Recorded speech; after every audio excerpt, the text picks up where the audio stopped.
क्रांतिकारी जय भीम। धम्म प्रभात। ठंडियों का मौसम है, परंतु विचार आज भी गर्म है। जय मंडल, जय संविधान, क्योंकि हम सब संविधान बचाने के लिए लड़ रहे हैं। आज आप लोगों के बीच में सामाजिक, आर्थिक, शैक्षणिक और राजनैतिक चर्चा करते करते एक राजनैतिक नेता की बात आई, जो कि बहुत ही वैचारिक, क्रांतिकारी विचारों से ओतप्रोत समाज के मसीहा कहे जाने वाले SC ST OBC समाज की लड़ाई लड़ने वाले आदरणीय राजभर राजभर। अब राजभर की बात, भाई राजभर आदरणीय ओम प्रकाश राजभर जी उत्तर प्रदेश में आज बीजेपी को धमकी यह देते हुए फिर रहे हैं कि मुझे मंत्री बना दो, नहीं तो मैं पार्टी छोड़ दूंगा। अब बताइए आप लोग भी हंस रहे होंगे राजभर का नाम सुन करके। आप विचार करिए, राजभर एक ऐसे राजभर हैं, ये राज करने के लिए भर हैं या भर के लिए राज हैं? ये राज ही राज है, तो अच्छा है कि राज ही रहने दो। ख्वाब जो देखे हो, सपना जो देखे हो आदरणीय विधायक ओम प्रकाश राजभर जी, कि बीजेपी का दामन थाम करके मैं अपने हक और हुकूमत की लड़ाई लड़ूंगा, ये सपना भूल जाओ। बल्कि वह किराए का पक्का मकान लेने से बेहतर है कि हम अपने झोपड़ी में रह करके उसके मालिक बने। इस बात को आपने जब हमारे इलाहाबाद की धरती जारी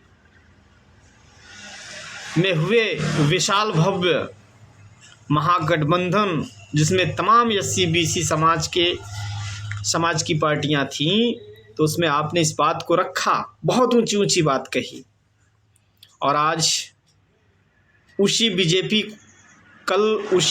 को गाली देते देते आज उसी बीजेपी में अपने ही भाई का गला दबा करके घुस गए। ये समाज देख रहा है, ये बीजेपी की ही चाल है। आपका आज जो हस्ती, जो औकात, जो राजनीति का दबदबा विपक्ष में रह करके था, आज आप का जो दबदबा है ना, लोग नाम सुन करके हंसते हैं। पहले तो आप कार्टून बन चुके हो, मोटू और पतलू। जैसे ओम प्रकाश राजभर, आपके 2 बच्चे हैं, एक अरुण राजभर हैं और एक भी राजभर हैं। तो आप सारे लोग जो है वही मोटू पतलू बन चुके हो, जो बच्चे देखकर हंसते हैं, क्योंकि आपने समाज में ऊंची ऊंची बात करके समाज के विश्वास का गला घोंटने का काम किया है। वैचारिक लड़ाई का भरोसा दे करके समाज को अंधकार की लड़ाई और दगदग में डालने का भरोसे को तोड़ा है आपने। समाज को ख़त्म करने की कोशिश की है।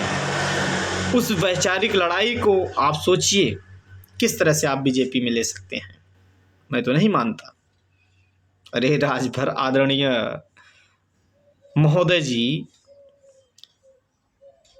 आप विचारधारा की लड़ाई, अगर विधायक ना हो, मंत्री मिनिस्टर ना हो, तो आप वह लड़ाई लड़ करके बहुत बड़ी महारत हासिल कर सकते हो। आप SC ST OBC माइनॉरिटी अल्पसंख्यक की बात करते तो ज़रूर हो, लेकिन बाबा साहेब अम्बेडकर के दर्द को भूल गया क्या आपने?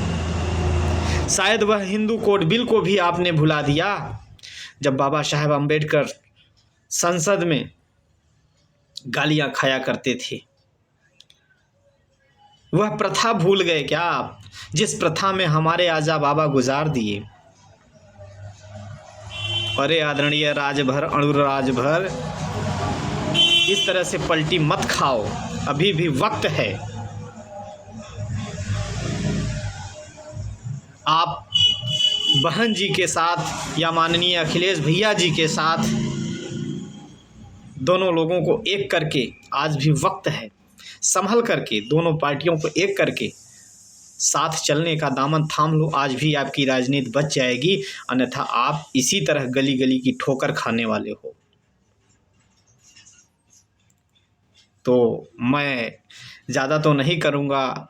आदरणीय ओम प्रकाश राजभर जी, आपको देख करके मुझे हंसी इसी बात की आती है कि बीजेपी ने आपका सारा सपना स्वीकार कर लिया है और आप उसके बधाई के पात्र हैं। आदरणीय ओम प्रकाश राजभर जी, मुझे बड़ा आनंद तो नहीं आ रहा है, दर्द भी हो रहा है कि आप इस तरह से कैसे उनके बहकावे में आ गए। तो आप अभी भी वक्त है, कोशिश करिए और सामाजिक परिवर्तन के लिए, एक न्यायिक लड़ाई लड़ने के लिए आप आइए, हम सब मिल करके समाज का एक बृहद रूप से सामाजिक परिवर्तन के लिए हम सब मिल करके संविधान बचाने की लड़ाई लड़ता हूं। आप उठाकर देख लीजिए। प्रोफेसर लक्ष्मण यादव को जब मैं नाम लेता हूं तो मुझे गर्व होता है। आप उठा के देख लीजिए, वैचारिक लड़ाई लड़ने वाली प्रोफेसर इंदु चौधरी को बनारस यूनिवर्सिटी की, आप देख लीजिए दिल्ली यूनिवर्सिटी की धरने पे बैठी रितु सिंह, जो बहुजनों और SC ST OBC समाज की लड़ाई लड़ते लड़ते उसको भी पद से बाहर, एडहॉक पद से बाहर कर दिया गया। आप उनके दर्द को भूल गए क्या आदरणीय विधायक जी? अभी भी वक्त है, वैचारिक लड़ाई लड़ना शुरू करिए। बकाया आप क्रांतिकारी हैं, मैं आपके क्रांतिकारी रास्ते को सलाम करता हूँ, सम्मान देता हूँ। आपने जिस गली से ठोकर खा कर ये ऊंचाई प्राप्त की है, इसे मत खोइए। आपके जज्बे को सलाम करता हूँ आदरणीय ओम प्रकाश राजभर जी, आप बहुत अच्छे व्यक्ति हैं, परंतु इस बात को मेरा ध्यान रखिए, आज भी वक्त है। बहन जी और माननीय अखिलेश भैया जी को एक करिए और दोनों को लेकर के साथ में एक क्रांतिकारी रास्ता चुनिए। जय संविधान, जय मंडल, क्रांतिकारी जय भीम, उल गुलाम जिंदाबाद।